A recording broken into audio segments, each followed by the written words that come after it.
இது மாதிரி வந்து என்னதான் அறத்தின்படி இருக்குதோ அந்த அறத்தின்படி எல்லாம் நம்மளுடைய வாழ்க்கை வந்து ஒரு மீட்டர் ஓடிக்கிட்டே இருக்குங்கிறாங்க. இந்த மீட்டர் அடிப்படையில் இந்த ஆன்மா வெளியே போயிட்டு இந்த மீட்டர்ல எதான் பெண்டிங் வச்சோ அந்த அனுபவங்கள் எல்லாம் அந்த மீட்டர்ல அனுபவிச்சுட்டு திருப்பி வரும்.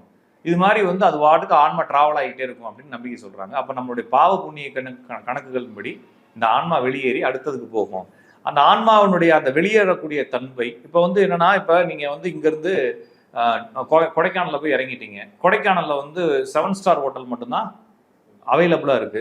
ஒரு 3 ஸ்டார் ஹோட்டல் நம்ம பட்ஜெட்டுக்கு தகுந்த மாதிரி ஒரு 3 ஸ்டார் ஹோட்டல் இருக்கு. ஆனா அதுல வந்து செக் அவுட் பண்றதுக்கு ஒரு 2 மணி நேரம் ஒருத்தருக்கு டைம் எடுக்குது. அப்படின்றப்ப அவங்க என்ன சொன்னாலும் 2 ஹவர் வெயிட் பண்ண முடியுமான்னு கேட்குறாங்க. நீங்க என்ன செய்வீங்க? சரி பரவாயில்ல நான் வெயிட் பண்றேன் சார். அப்ப அந்த இடத்துல வெயிட்டிங் பீரியட் இல்லைங்களா? வெயிட்டிங் பீரியட் இருக்கீங்க. காரணம் என்னன்னா, உங்களுக்கான வசதியாக உங்களுடைய பட்ஜெட்டுக்கு தகுந்த மாதிரி உங்களுக்கு எது ஏற்றது போல ஒரு இடம் கிடைக்கிற வரைக்கும் நீங்க என்ன செய்றீங்கன்னா, அது வரைக்கும் நான் வெயிட் பண்றேன்ற மாதிரி வள்ளலார் என்ன சொல்றாருன்னா, அது வரைக்கும் ஆன்மாக்கள் வெயிட் பண்ணும்.